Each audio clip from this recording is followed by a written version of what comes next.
Ladies and gentlemen, podcasting since 2005. You're listening to Gamertag Radio with your host, podcaster Hall of Famer Danny Pena, the always opinionated Paris Lilly, and from outside of the norm, Peter Toledo. This is Gamertag Radio.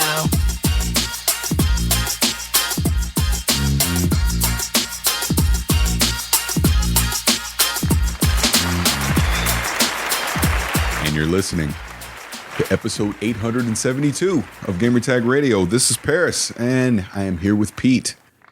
Good morning. What's up, dude? Not much. I mean, hey, this is Avengers Endgame weekend. I'm going to go have my second viewing later today, which, by the way, this will be a short episode. No Danny this week. He was actually in Memphis, Tennessee. He was a part of the St. Jude's event that they had. He'll have a lot of content coming from that. So look for that coming here in the next few days to weeks on Gamertag Radio. So before we get started, I want to remind everyone, you can go check us out over at gamertagradio.com. You can find the podcast over at Audio Boom. You can find us on iTunes. We're on Spotify. I do believe we're officially on Pandora now. I believe That's pretty sure correct. I saw that. Officially Yep. on Pandora. Yep. And basically anywhere your favorite RSS feed, you can get Gamertag Radio. Of course, social media at Gamertag Radio. And Danny, let everyone know where they can leave us feedback. Send us your feedback or questions. Give us a call at 786-273-7GTR. Email us at fanmail@gamertagradio.com or leave a message on speakpipe.com/gamertagradio.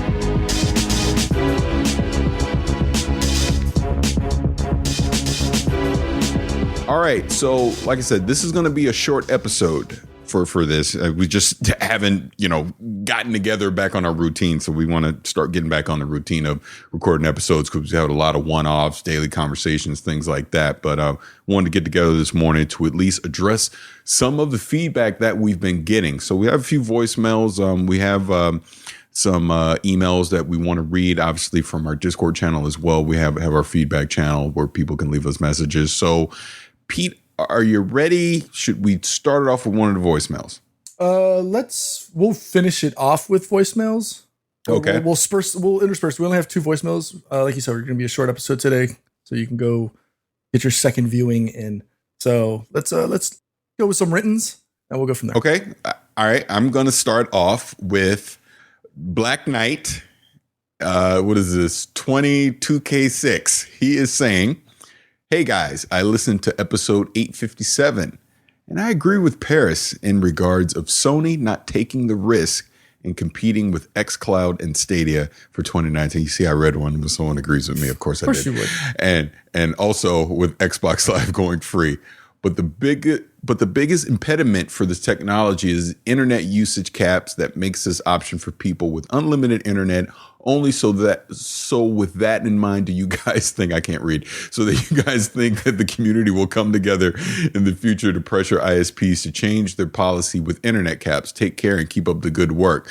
And obviously, we've talked about the Stadia and PlayStation Now and xCloud and all that stuff. But the part of this email that I want to get is his issue with the ISPs. And obviously, we have data caps. And this is mostly in the United States, probably not a global problem. But in the United States, you have a lot of ISPs that had data caps.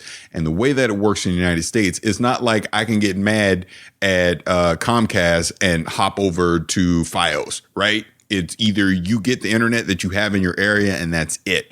There's not a lot of variety. You can't basically shop for the best option like you can with a cell phone carrier, right? So unfortunately, I think with the way legislation works in the United States and where we are right now, it is what it is. I don't think even if a Sony or a Google or Microsoft or an Amazon tried to change that policy, unless there was some big political pressure to get the laws changed.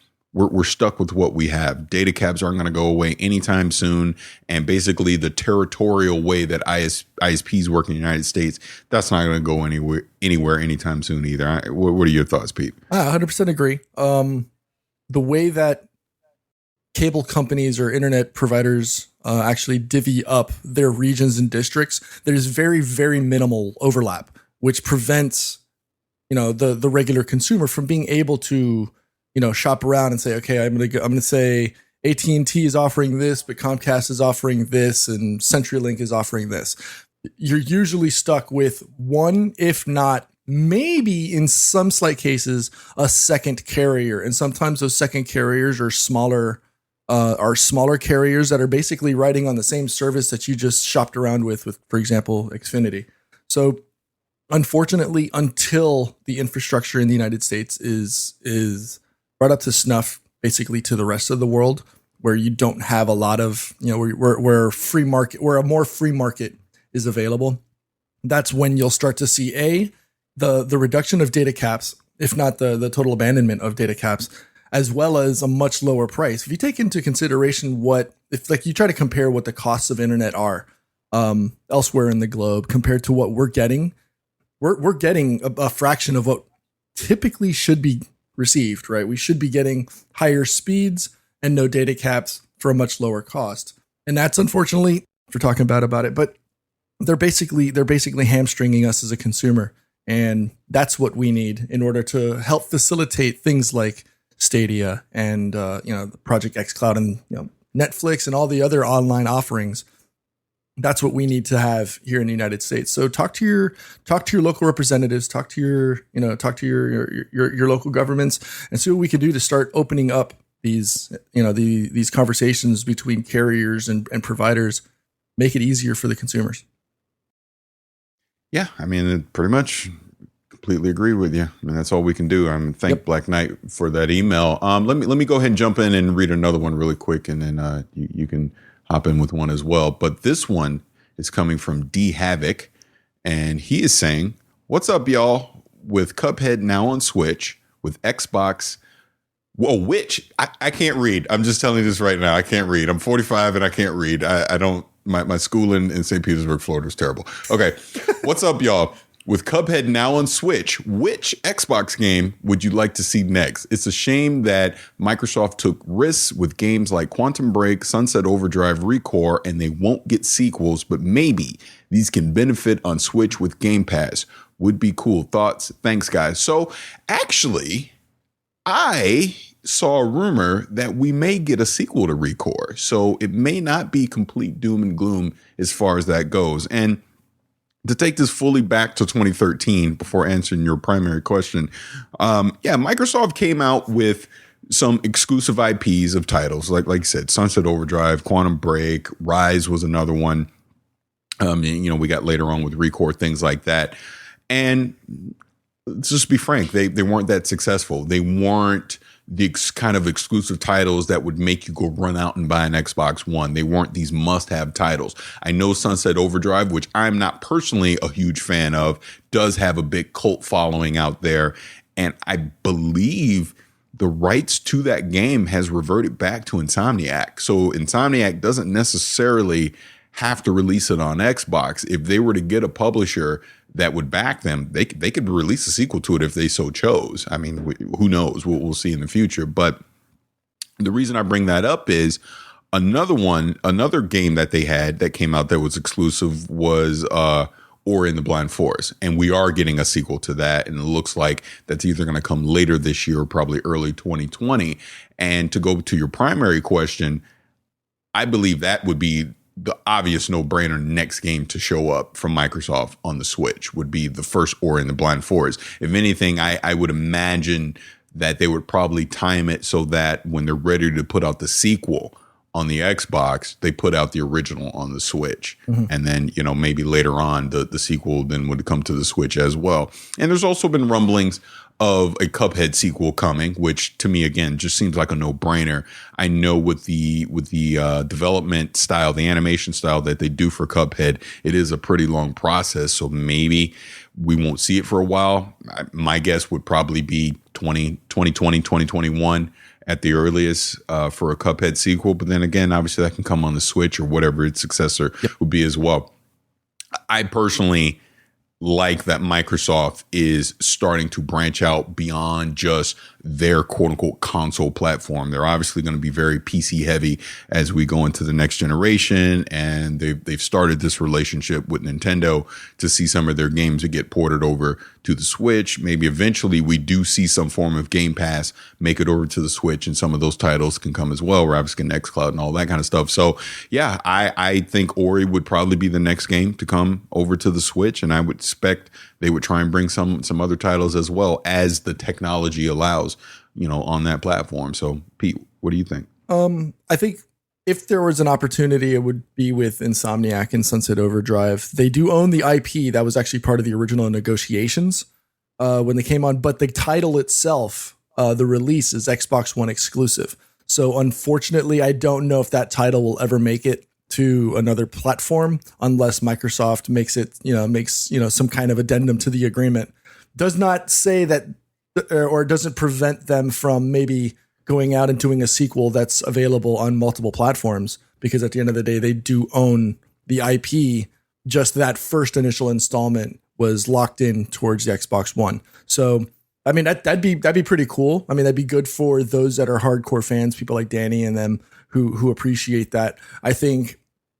We should be thankful in some way, shape, or form towards Sunset Overdrive, because that allowed Insomniac to take that same game style, and we saw what happened with Spider-Man, right? That was a fantastic release that they did last year. So I'd like to see that. As far as Cuphead, I wouldn't be surprised. That, or like you said, Ori? Ori is a fantastic title that lends itself perfectly to it being platform based. I think the Switch fits perfectly within that genre, or that style of gameplay or gameplay titles. Agreed. Completely agreed. Nate, got another email? Actually, I was going to throw up a voicemail. This one's kind of lengthy. Unfortunately, I'm sorry, I'm not going to be able to play all close to 6 minutes of it, so I'm going to chop it down in order for time. So here we go. What up, Gamertag Radio? My name is Will. Just want to give a shout out to you guys, man. You're the first podcast I've ever listened to. I've been listening for about a year since I got this new third shift job where I work by myself. Got tired of listening to music. Tried to give podcasting a try. Gaming is my hobby. Ended up coming across you guys. I've been listening ever since. I want to give a bigger shout out to Danny, because his daily conversations, I think, is bigger than what it's been. I think it's changing the podcast game. I've been listening to podcasts since I started listening to you guys, and I listen to other podcasters, and the biggest thing they miss is that they only record like 2 times out of the week, and a lot of things happen every day. We live in a fast-moving society. Things happen, people die, all kind of things, and with the daily conversations, when something happens, you're able to call up Paris and mainly Paris, and have a conversation about it, and I get to hear people's opinions about it that I've enjoyed listening to, and you don't get that anywhere else. So I think you're doing something big. I know you're in between jobs, and that's probably the reason why you had the time to do it. But hey, unlike a lot of people who are in between jobs, you're doing something crazy, man. And you're being extra creative, and I really love what you're doing. But to not necessarily my question, it's my theory, and I want to hear you guys' opinion on it, whether I'm crazy or whether what I'm thinking is something that could possibly happen. If it can't happen, explain to me. I want to hear your reason why it could never happen. And because I don't know everything, I've never been in the industry as much as you guys have. I've just been a fan. I've been listening to this Launcher Wars. I've been listening to you guys' opinions and other people's opinion on YouTube. And I keep wondering why Steam isn't doing anything. I see the games that Epic is getting, and they've taken every AAA big title that's come out in the last 3 months at least, and everything coming in the future. They got Borderlands 3, man. We've been waiting 7 years for this, and they took it. And I had no problem with that. I'm new to PC. I bought it right around time, 3 months after PUBG hype, just like anybody else who bought a PC and 3 years ago bought it because of PUBG. PUBG, in my opinion, handily grew PC gaming a lot, along with Twitch streamers, obviously, being the reason why PUBG. But PUBG and Twitch grew PC gaming a lot, and I'm part of that big boom. The same way I'm part of the big boom of the 2007 when online gaming blew up. That's when I really became a gamer, an online gamer, and that's when you guys said that's the golden era of online gaming. And that's when I came in. That's where I came in with PC gaming and switched over. So I don't understand why they're not doing none. They're losing a lot of money, and the only thing I can think of is Microsoft putting Master Chief Collection on the Steam. What was the reason? And I believe it's bigger than just, oh, they wanted more people to play Halo. They didn't need to do that. They could have did that with the games. They should have did that with was Crackdown. The games they should have did that with was Sea of Thieves. The game they should have did that with is every other game other than Gears and Halo. Those are the ones that they cared that much about people playing it, PC gamers playing it. They should have put Gears 4 over to the thing. Now you can maybe say, oh, they learned from that, and that's why they're doing it with Halo. Okay. I'm going to end it there because just in efforts of time, right? So I've been writing notes on this one because, obviously I was I'm anti multiple launcher, right? But at the same time, I understand the reasons why from a business perspective. Part of that conversation is also, geared towards what Tim Sweeney, the head over at Epic, has been doing. He actually had a long going thread over the last week on Twitter talking about the reasoning why, right? The reason why they're offering a 12% model basically is because Steam's revenue model right now of 30% is unfair towards developers and publishers and everyone in between, and think about it. It's the reason why companies like Activision and Ubisoft, Bethesda, they all have their own launchers. People go into business to make money, and there's no reason for them to give up 30% haircut right off the top from the rip just to put it on Steam. All Steam is an aggregator for you to play games, right? They don't do anything else. It's basically an online Best Buy. So why should every other retailer of games automatically have to chop 30% just to play in the same ballpark, right? And actually, on top of that, Tim Sweeney actually said that Epic would stop snagging exclusives if Steam would just change their revenue model. And that's huge. That shows the change that's needed in the current way that the video game industry runs, right? And the actual quote was, if Steam committed to a permanent 88% revenue share for all developers and publishers without major strings attached, aka exclusives, Epic would hastily organize a retreat from exclusives while honoring our partner commitments and consider putting our own games on Steam. That's huge. That's unheard of. And that's exactly the type of change we need to see to help make developers and publishers play a little bit more fair, and you wouldn't see these store exclusives with Epic and everybody else fighting just to play games on a particular launcher. Thoughts? Yeah, I mean, I'm with you on that. And if he is to be believed, and that is Epic's strategy, we're the ones that win in the end on all this, right? Because it takes away the exclusivity.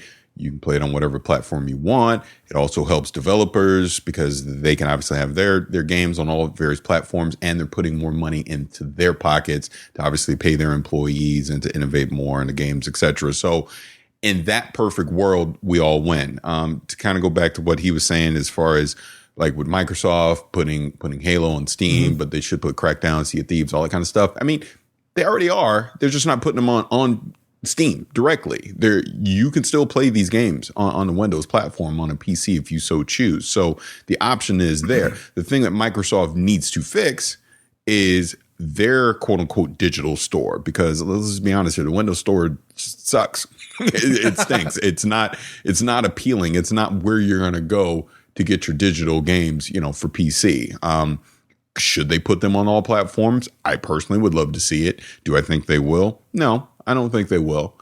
I think that's about as far as they're going to go, is putting the Master Chief Collection on there. I don't think we're going to see Halo Infinite on Steam or on the Epic Store or GOG or anything like that anytime soon.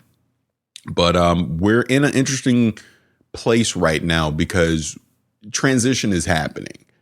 Our platforms are changing. We're moving, obviously, console-wise into a next generation of gaming, but just even the way we consume that content is changing. Physical media is dying. That is going away. Whether you like it or not, it is going away. The brick and mortar stores to get your content is going away. Sorry, GameStop. Do you really think GameStop is going to be around in 5 years? I don't. I mean, the Walmarts and the Best Buy, even Best Buy might be sketchy in 5 years, but the Walmarts and the Targets will probably still be around. But a lot of these other brick and mortar stores are going away. And even if you do walk in a store to buy said games, all you're buying is a card with a code on it. You're still going to be downloading the games. Physical media goes away. And I know I'm tangenting off into this. This is part of the reason why it's already been rumored, or I guess, I don't know if it's 100% confirmed, but basically PlayStation 5 is sticking with Blu-ray for physical media because there's no more, there isn't a reason to innovate on physical media anymore. Why? What are you doing it for? Blu-ray sales, 4K Blu-ray sales have fallen. I saw some insane number. They've fallen like 50% in the past, I don't know, 3 years or something crazy like that. I'd have to go look it up specifically, but it is a drastic number that physical media sales of just movies are going away, let alone with gaming, right? So yeah, you'll probably still be able to get the next Xbox and the next PlayStation will come on a disc, but even as it is right now, all it is just a way to carry the data to your machine. Yep. Any updates, day one updates, all that stuff, you still have to basically rip all that information onto the hard drive. The games that you play even today are on your hard drive, right? So having a disc, all it is a DRM check. That's all it is at this point. So I know that's tangent away from what he was talking about, but it just goes to the point of, like it or not, you're going to have to engage with some kind of digital storefront in the future to play your games. Obviously, if it's on PlayStation, they're going to have theirs. Xbox is going to have theirs. Nintendo's going to have theirs. And then on the PC side of it, like it or not, you're going to have a Steam, you're going to have an Epic, you're going to have a GOG, you're going to have a Uplay, you're going to have an Origin, on and down the list, depending on, you know, what type of game you're trying to play and what your preference is going to be. But if what Sweeney is saying is true and Epic stops doing the exclusive stuff, like I said at the beginning, as gamers, we all win. I know that was long-winded, but that was a long-ass voicemail, so I figured I had a long-ass answer. but thank you for that. We really appreciate it. Yeah, thank you, Will. All right, throw up another voicemail. Here we go. Hey, what's going on, Gamertag Radio? How are you guys doing, man? This is Keon calling from Baltimore. I just had a quick question for you guys pertaining to E3.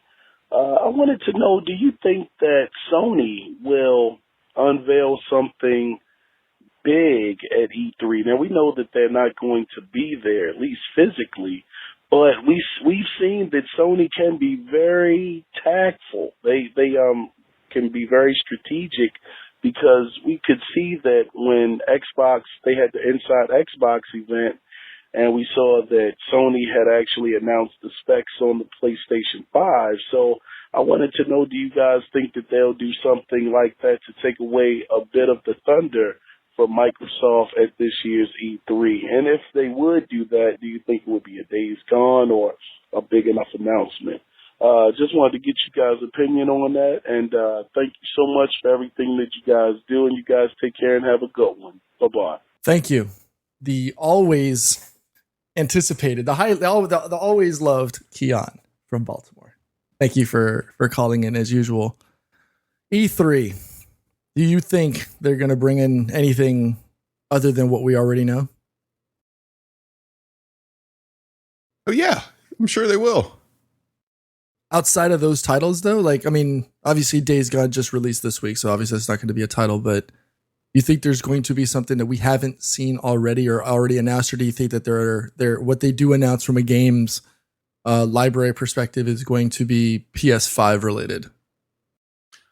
Here's what I think. I think of the quote unquote mainstream big AAA titles. No, I don't think we'll hear anything. I think some smaller, some VR titles, some AA titles, some exclusive indie titles. We'll get announcements on that. And they'll be for the PlayStation 4. I don't think we'll hear anything PlayStation 5 related at the earliest. Maybe if they do another PSX at the end of the year, maybe. Most likely early 2020, we'll start to hear rumblings of things like that. And if they return to E3 2020, which I think is very debatable in my opinion, but that would be the full reveal blowout of whatever they're going to have specifically for PlayStation 5.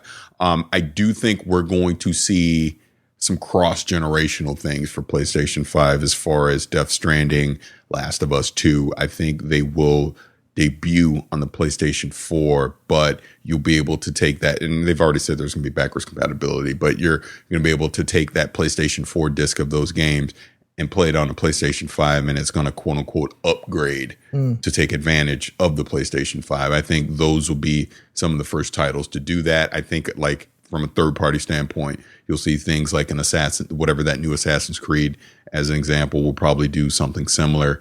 And I'm sure Xbox is going to have a similar strategy as well, where they'll continue to push games into 2020 that'll play on the current consoles, but they'll upgrade themselves to be playable on the next generation platforms as well and take advantage of that new hardware and technology. I think Cyberpunk will be another similar game in that vein as well. So that's my thought. Cool. All right. Well, I know we're pressed on time. Do you have any more emails or anything from Discord? I'll read a fun one real quick because when you send one to me directly, I like to read ones that have my name in it. So here we go. He goes, this is Simon Phoenix, and he goes, this is from Discord. Again, join our Discord or channel, discord.gg/GTR. If you're listening to this, you can sign up, and we have a specific channel called Fan Mail where you can leave us emails and questions and all that good stuff directly there. So here we go. Simon Phoenix says, hey, GTR, I've been listening since the episodes leading up to the 1X release, and y'all been my favorite podcast ever since. Clearly, he listens to ones that Danny is not on. This is mainly directed. I'm being an ass. This is mainly directed at Vicious696. That is me. But feel free to throw in your thoughts as well. And Pete, I'm sure you will. Are you pumped by the news of the live action Cowboy Bebop movie? It's a series on Netflix, technically. Also, how excited are you with the casting choice? More importantly, that of Spike Spiegel. I hope they do right by source material. I'm definitely pumped for this. Look forward to the response. Keep up the awesome work, Felix. Felix, thank you so much for this question. Cowboy Bebop is near and dear to my heart. I've talked about this in the past many times. And just to clarify, you said movie in the email, but I'm sure you meant about there's a Netflix series coming for Cowboy Bebop. And Danny is messaging us offline. Yes. Should have been on the show. I ain't even going to read it. Delete. All right. But as far as my thoughts on it, I'm excited for it because Shinichiro Watanabe is involved. He is the creator of Cowboy Bebop. And the early casting that they've shown has been very solid. I mean, to get John Cho to be Spike is great. I mean, he's a fantastic actor. He's been in many different things over the years. You can look up his IMDb, but he's a great actor. Spike is Japanese. I honestly, if they would have casted a white guy, I would have been upset because he's not white.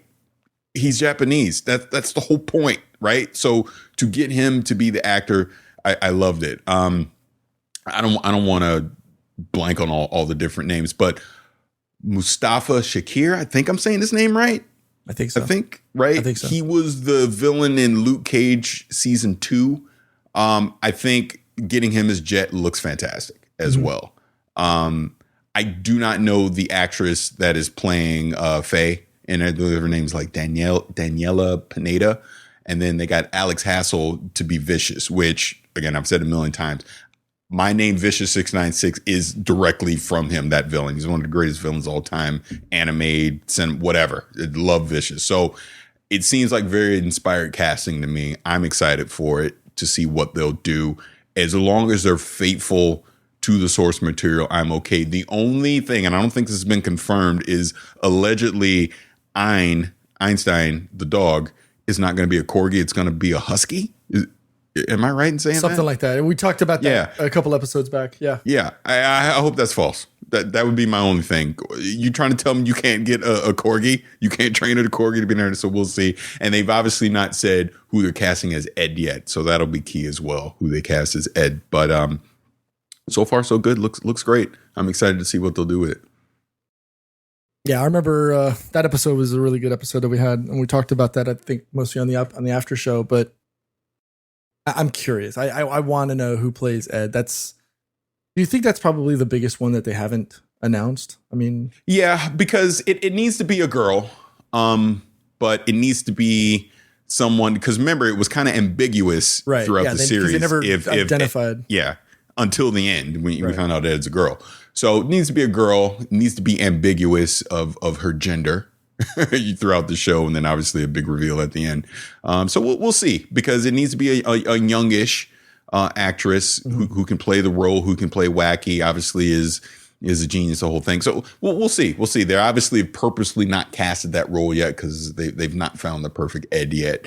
But I'm excited for it. Just as long as they stay faithful to the source material, it doesn't need to be a 1-for-1 remake of everything. But there are obviously some very iconic shots throughout various episodes that I would like to see. I would like to see their take on the Ballad of Fallen Angels, which is episode 5 in the series.